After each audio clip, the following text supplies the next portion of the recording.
Shalom a todo o povo de Deus, a todo o povo que acompanha-nos de Cabinda ao Cunene, ao redor do mundo, a partir das nossas redes, o nosso Facebook, Igreja Graça Divina, Pentecostal, e o nosso TikTok também, Igreja Graça Divina, e o nosso canal no YouTube, Igreja Graça Divina TV.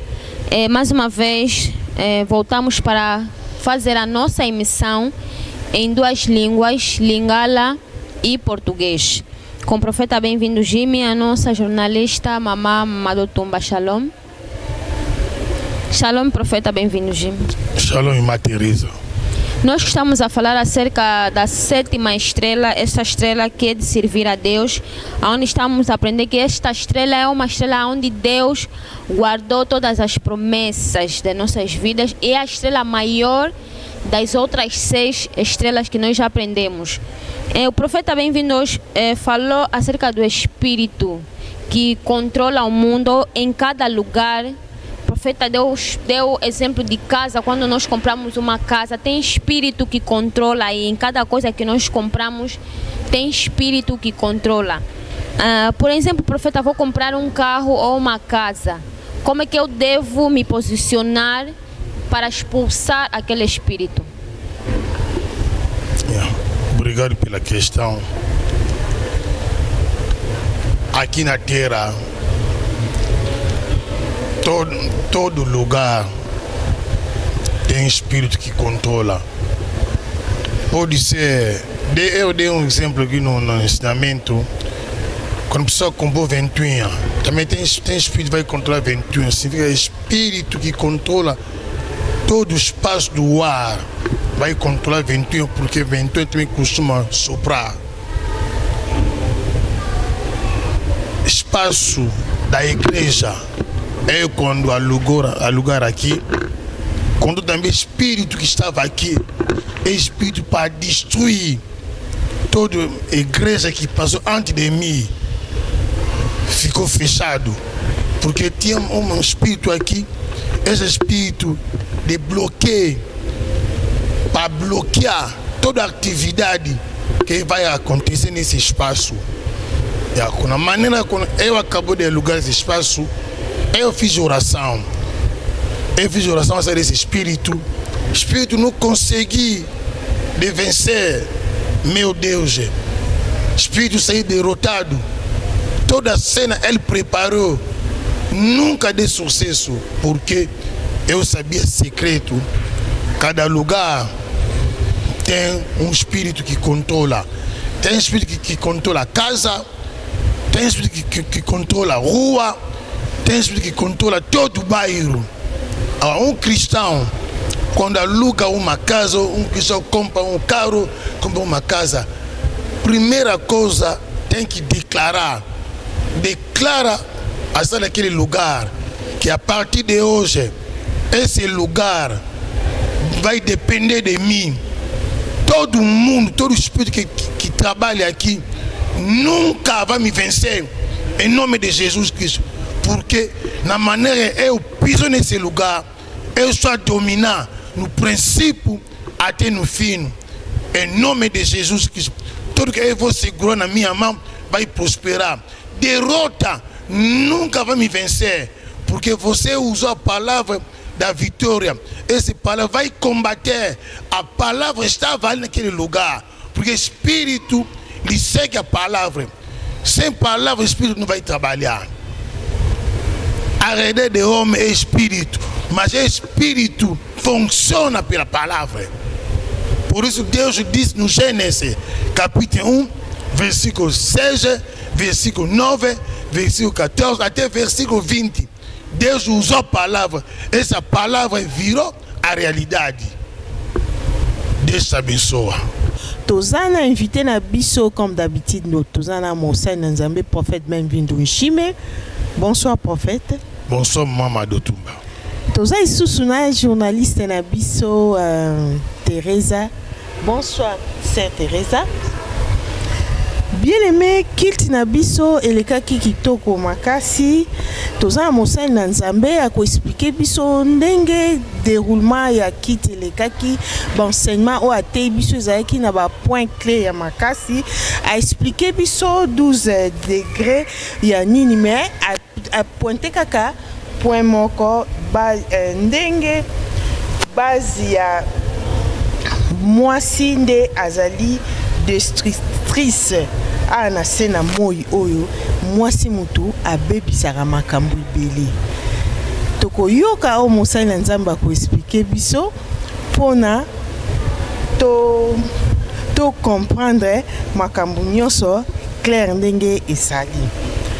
Bonsoir encore prophète Benvindu. Bonsoir Mama Dotumba. Prophète, kilta lelo eleki vraiment na succès moko malamu. Au lobeli biso 12 degrés, au lobi na premier point à base ya mwasi. Toza na 7e étoile ya ko servir Nzambe. Oza na expérience makasi po o servir Nzambe okoti na musala Nzambe esali déjà ba année belé yo moko yebi. Au Kokapé ko expliquer peuple de Dieu au sali combien d'années na musala au po expérience non eza makasi oza na facilité ya ko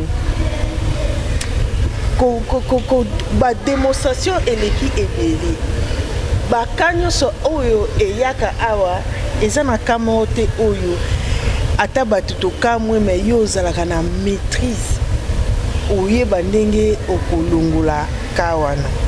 Yango wana o expliquer biso na vie spirituelle parmi moi si pe mobali nani asalelaka Nzambe na bosolo pe banani entre moi si na mobali basalelaka Nzambe mingi. Question neza mulai prophète na olinga o meka ko banda ko limbola ngona na tant oyo banjo salela Nzambe na différence o ezali parmi moi si na mobali nani nda salelaka Nzambe mingi et puis nani aza na foi koleka. Ça va, merci na question yo.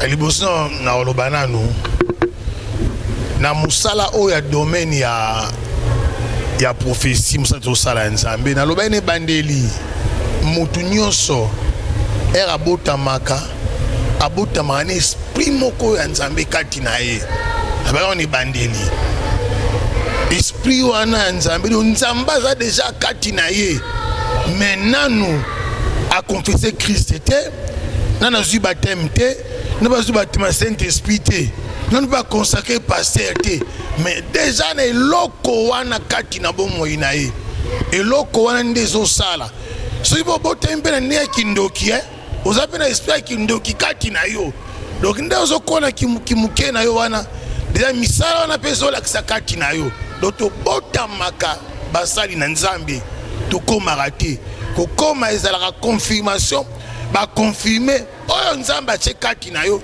ni ba confirmer yango na miso ya bato ndenge Paul après 14 ans et demi nde azongaki susu na maboko ya ba Pierre na Jean na Jacques ba ko confirmer kaza ndeko na biso ba pesier mais d'association comme apôtre mais ezwa kitan nde pona musala ya Nzambe musala oyo to salaka ya domaine ya misala ya milimo to salaka yango na sentimate. Un homme spirituel foye ba yango bien que vie ozo bika na nzoto ezali réalité ya makambo esalamaki na butu. Tala exemple ya sero na sali délivrance sœur ba préparaki na butu ya lelo dimanche pour la na 2h32 bange ba ko zoyer babo maye ena yambiye expliquer ngai bien que akende kotala bana na ye parce que mobali o ebala kana mobali misala molili bakutana kine na nzela mobali afiotola kiye un serazongi alela zota ndoto ki bazo fine kingo afine kingo donc le lait mezo bimena ba soy alors ala mo tala ba soy ebeli a kilo ebimiye donc nous avons expliqué si prophétie ebimiye akamwe abino na loti bazo baneka na yeke yoko kufa lelo mdazolo banazo mona ete era une église na salle de défense église ba nous moni o esami na via serwana abe ba ebisinga yango abi papa na ebite na lobani pona yo na biyone remercier nzambe zangate remercier nzambe dans domaine ya prophétie ma mususu to lobaka mususu to lobakati pa mususu po lobi vérité mais elukelo ba problème ba mo ko moyemu ba kiseyo mais na suka yo za na raison so nzama ebisiolo ba so ba ko lobate na musa to sala un chrétien un serviteur de Dieu il faut azana discrétion to discernement ya ko sosola likambo musa voloba ya musa vo sala fo sosola yango ko sana sentimate parce que monde spirituel est un monde ya ba loi pena ba interdit so yo ebi ko respecter ba loi na ba interdit ndeko oko kufa lokola likaya buyango mingi babandaki na Yesu me basuki na banganga na ba loge parce que ba yebiti ba principe ya makambo yo ndenge ezo fonctionner ya mibale entre moi na mobali sote lobi na ministère ya Pierre na Actes chapitre 2 na chapitre 4 et ben mec fusion Saint-Esprit Bible lobi que 3000 hommes obalaki convertis mais basi bazalaki parce que na makamanzambe basi balekaka mibane ebele donc soki basi soki mibale baza 3000 soki basi bazalaki 30 000 donc basi balekaka ebele parce que nzambe dès le commencement apesa mwasi motema ya bomama ya mawa pona kolinga pe pona kosunga même mwasi wana kaka bapese motema mabe ya kindoki ya kodétruire parce que mwasi na bondoki so alaki yo keba na sorcellerie mwasi eza plus dangereux koleka ya mobali mais mobali bapesi ye kingodingodi oyoyo pona komela makambo pona kobalancer donc mobali aza wana abimisaka benergie ya vie parce que azali papa nyonso na ndaku soki papa akufi na famille wana famille perd de protection eza susu te parce que papa moto azalaka na protection papa nde azalaka chef ya famille mais mama nde moto ayaka na grâce et puis na bonheur na ndaku donc muna moto aza na rôle na ye kondima ya basi bandimaka noki bapengwaka mpe noki kaka bango wana mobala ndimaka na place mais soki andimi mpona pengwa ezalaka facile donc mosala ya nzambe tozosala yango me mutu na mutu ala position na ye oyo azokipe so mokili ekoma boye lelo ezali faiblesse ya basi nde mutu asalaki serpent alesaki efuyu wana car les basi on peut et le bien Jérémie chapitre 9 verset 17 tina 20 bazoluka ba plairez ba obalela kolela ya mwasi prière à moi sans mobali prière aux moi facilité à combattre na ton nzambe noki eza ya mwasi même la Exode chapitre 23 verset 25 à 26 balobeli mwasi ke na mboka na ngai mo stérile à cause la terre moi c'est pas se passer imiter balobeli mobali te mais mutalo makambo wana eza mobali Moïse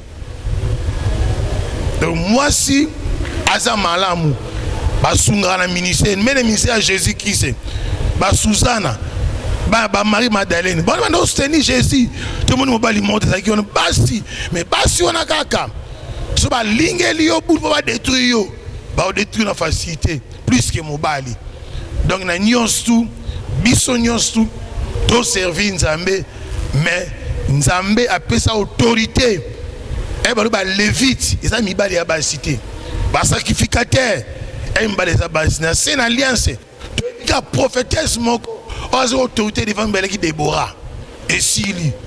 Esther a branché à travers Mardoché. Mais sans Mardoché, Esther a zalati. Mouta sala Esther ezali Mardoché. Donc Mobali a une influence, mais na musala nzambe, ba vrai partenaire eza basi. Et là mibali ba sungara mais ya basi et l'équipe basi ba na part na bango, mibali be baza na part na bango. Kola pambola yo merci. Obrigado, profeta, bem-vindo, Jimmy. A minha segunda questão em português, o profeta bem-vindo, Jimmy, falou muito acerca da influência que nós mulheres temos no mundo espiritual e também no mundo das trevas. O profeta também explicou acerca do círculo misterioso. Nós já explicamos aquilo que também está no nosso Facebook. O profeta bem-vindo, Jimmy, também deu o exemplo de como Eva foi tentada pelo Satanás no jardim até chegar ao Adão. Será que a mulher se torna alvo mais fácil para o diabo entrar e destruir a vida de um servo de Deus de verdade? Obrigado. A mulher no mundo espiritual, mulher é uma pessoa fraca para cair, mas fácil também para acreditar. Quando mulher acredita numa igreja, mulher entra com 100% completo, mas o homem não. Coração de homem é pouco duro, porque o homem é pessoa de muita matemática, mas mulher não. Na igreja, naquela igreja tem 50 homens, 10 mulheres, aquela igreja também pastor vai sofrer. Porque homem para dar é batalha. Mas quando na igreja tem 50 mulheres, 10 homens, pastor bate para porque aquele mulher vai te ajudar. Mulher tem coração da mãe. Todo homem é filho da mulher. Porque mulher tem coração da mãe para ajudar. Mulher tem um bom coração para apoiar o Pai de Deus. Ele pode pegar todo o salário dele para sacrificar na obra de Deus. Mas o homem não. Tem também homem costuma dar mais mulher, mas é pouco. Porque no princípio Satanás ele sabia que homem para mim vai ser complicado para vencer esse homem.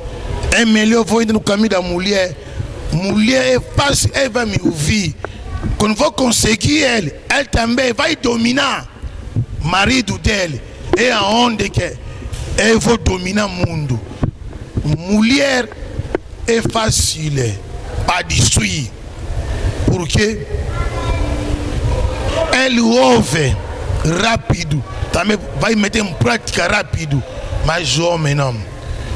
Dentro de mulher com homem é melhor. Na obra de Deus, homem tem que ser dirigente da igreja. Porque o homem vai colocar lei. Quando vai aplicar, a pessoa vai obedecer. Mas a mulher, você quer me mandar? Você é uma mulher. Mas o homem está esquecendo hoje até ter mulher presidente. Tudo que o homem faz, mulher tem acesso de fazer. Porque o mundo mudou. Eu subi num avião, voo internacional. Piloto foi uma mulher. Mulher está conduzindo avião mais que homem.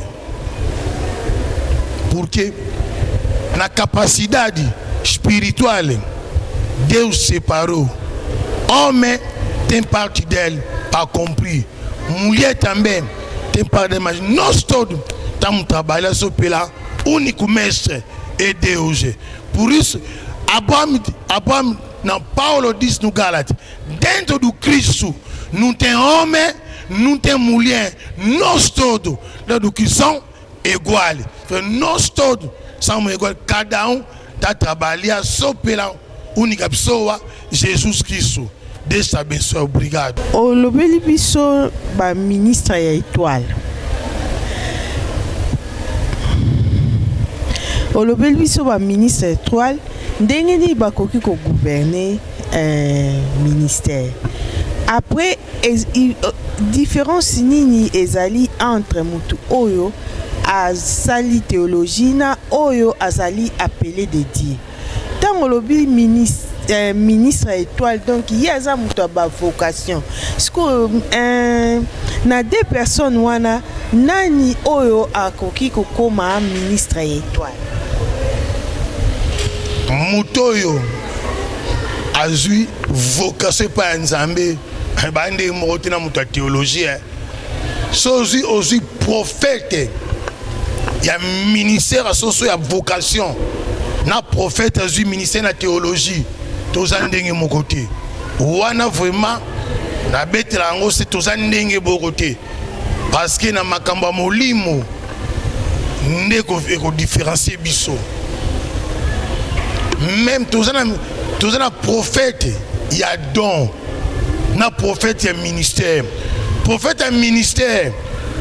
On a zoté ya et des fois pas mutumo prophétiser suivi à mutumoko a pas message na zape suna ministère prophétique oko sakola pe pona mutu olobi maloba et ça mi na via mutu donc nzambe apesio ba grâce a sopelio ba grâce et pas ina yo limite zate mais oyo azuya théologie et andenge mokote vraiment ba wana omuna robanda malamu so moni kizo simba susuta bete be simbite e communauté kende côté wana ba pesa yo mweloko moko boye ocha likase na solo lemu ba pesa singolata ba pesa mayaka nde ba ndeko mususu ba confusion lelo na musala ndeno ministre étoile, c'est-à-dire que nzambe a s'incarné kati na yo bando benga babi ke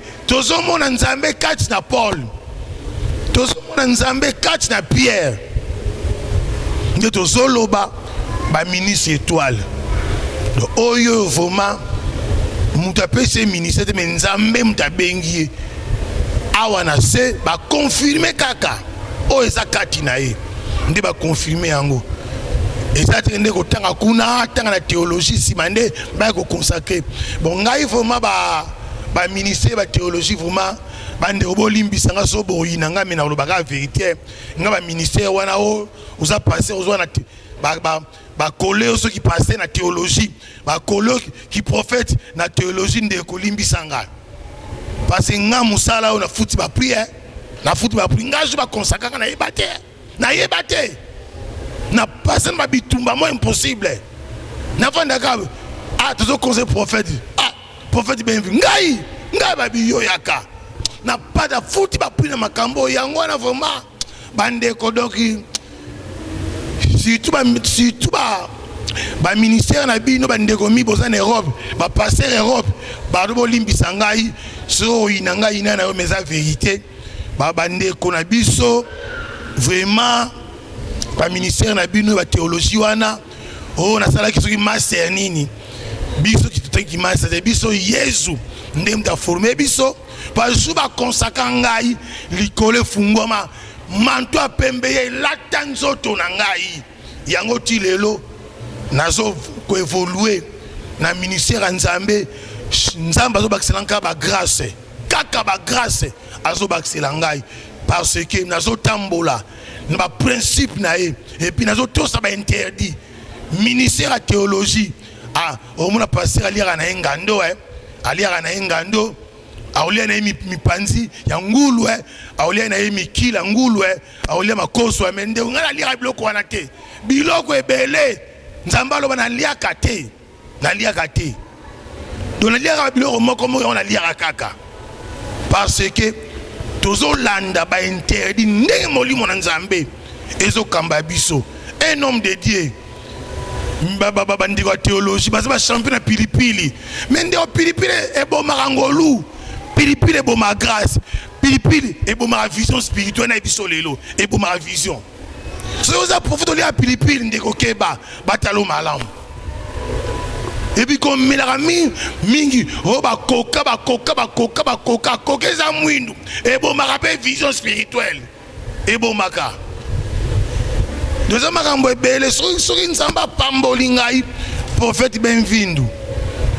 Nde nazo tonga église na tonga église na osala école prophétique na obote ba prophète. Donc naza ba capacité nyonso ya conseiller si spiritualité pe ya ko démontrer. Na te yo si spiritualité na démontrer yango na miso batu. Na ba capacité wana. Mais na osela tanza mbesa nini ekoka na bomo ina ngai. Kola pambolo. So vérité si ondeko ngana fingi mutu te na lobine vérité si ba ministère nini ya théologie na tout ba kam suswa mutaboti na église ba ko pambola mona après 3 mois et ça la gâté ba pambola mona après 8 jours et na ba secret spirituel et na kati wana et na secret au premier jour et mona bina muki et na réalité au premier jour et na réalité au 8e jour mais dans l'église mususu ba 8 jours ba 3 mois vous mettez salanga pasi bande remis na poto ba victime ba église ba sali donc à cause de makambo vraiment bande ko théologie nzamba sunga bino boya mbande Yesu Christ bosolo Yesu Christ kutaka sabino boya mbaye boza la baptiser na molio mo santo akamba bino na kombo na Yesu Christ. Amen. Merci. Obrigado, profeta. Bem-vindo, Jim.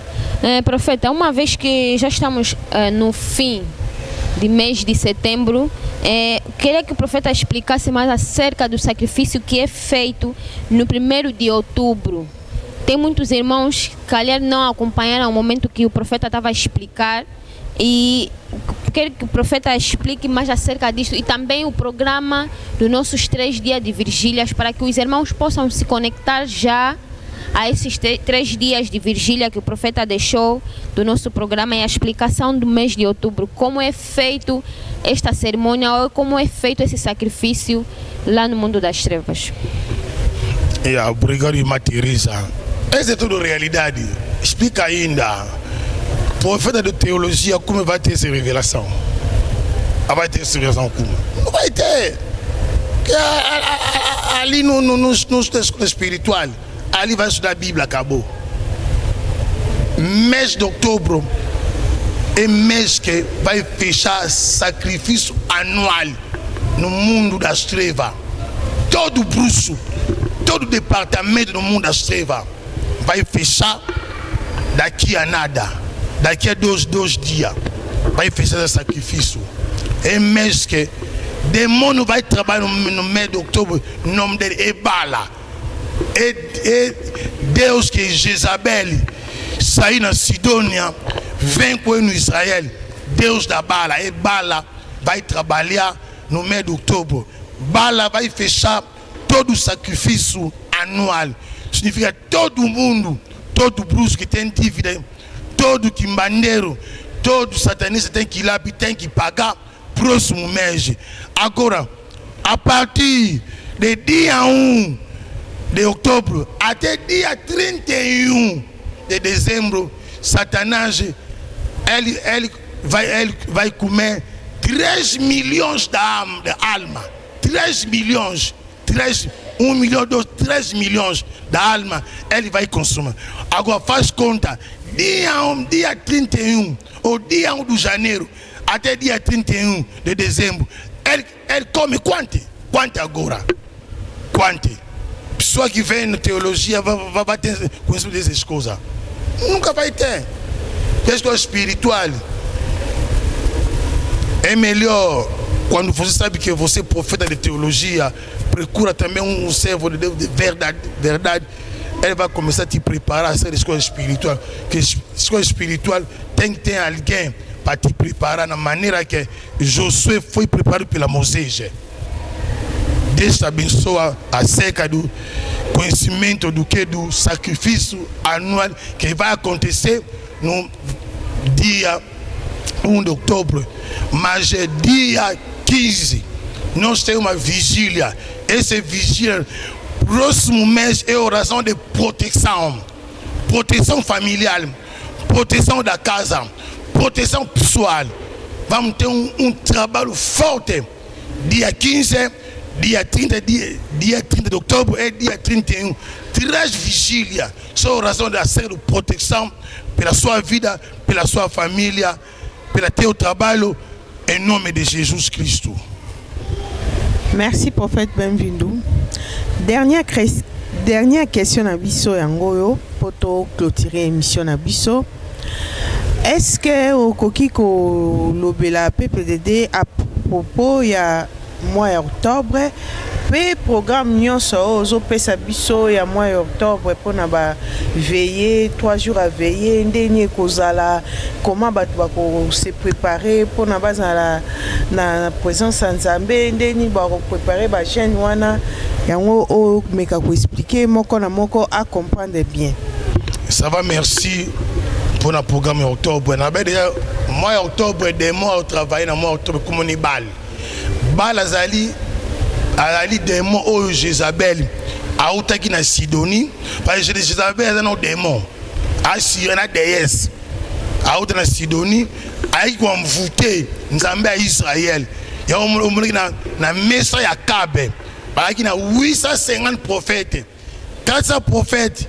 A starté na 450 prophètes ya Baal o Elia kataki mitu balaki ba nzambe ya Jézabel a utaki de bona Sidonie yende mutu azali démon o azo konza mois ya octobre o azali mois qui bazo clôturer sacrifice annuel à chaque famille na lobi bien à partir du 1er octobre le 31 décembre Satan aliaka 3 millions âmes au consommaka.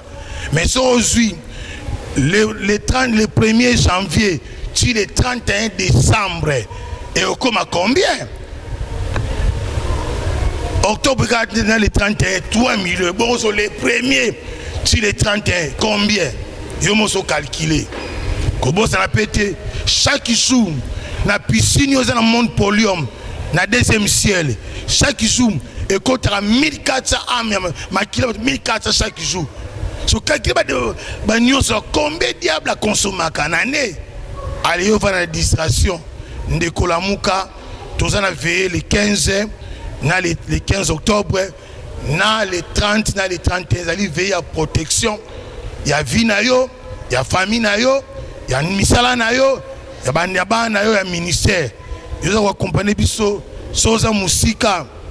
Olanda biso na page Facebook na TikTok so que vous avez la possibilité na Luanda il y a kana grâce divine a to singa mbagabatu ya ofele na singa mbote pona yambayo et puis na tena otina chamuna mbabatu na tena place avant na oyambo batu bazo mwana ya mbio to solo liyo komate oti banda yaki na mwasanga kuna passer afina ki emisu na yaki boy passer a chenga mabo na posa ko ete ngama kambona sala ngote na oyamba to sololi soli kamuna ebiso teleza bozabwe to koti programme prière donc na makambu na nganyonso na tiango na nzela parce que autre sto monaki était ibiso kola pambola yo merci toi disponible na pesi programme ya mois d'octobre si toi veille minene auto sanango awa na grâce divine en direct dans le monde entier kola pambola yo merci. Obrigado, profeta, bem-vindo, Jimmy. Terminamos com a nossa emissão. Estamos já no momento de fechar.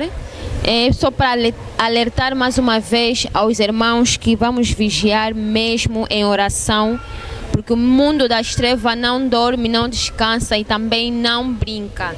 Então, por isso que também nós temos esse programa de 3 dias de vigília. Eu e a minha família vamos participar desses 3 dias de vigília, porque não seremos dados como sacrifício. Os nossos inimigos têm que ser chamados de incompetentes.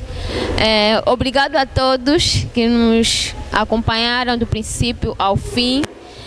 Obrigado a todos nas nossas redes sociais de Cabina Cunene, os nossos irmãos que nos acompanham fora do país, que apoiam também esse ministério Graça Divina. Muita família fora do país que apoia este ministério. A todos vocês, muito obrigado, que continuem com esta mesma fidelidade com este Deus da Graça Divina. Obrigada também à nossa área da mídia, que agora cada vez está a aumentar a área da mídia. Obrigado a todos que nos estão a fazer acontecer a nossa emissão, a nossa irmã Teresa na câmera do nosso YouTube, o nosso irmão Patu também na outra câmera, outro nosso irmão novo, que o nome não me vem na mente. Muito obrigado mesmo assim.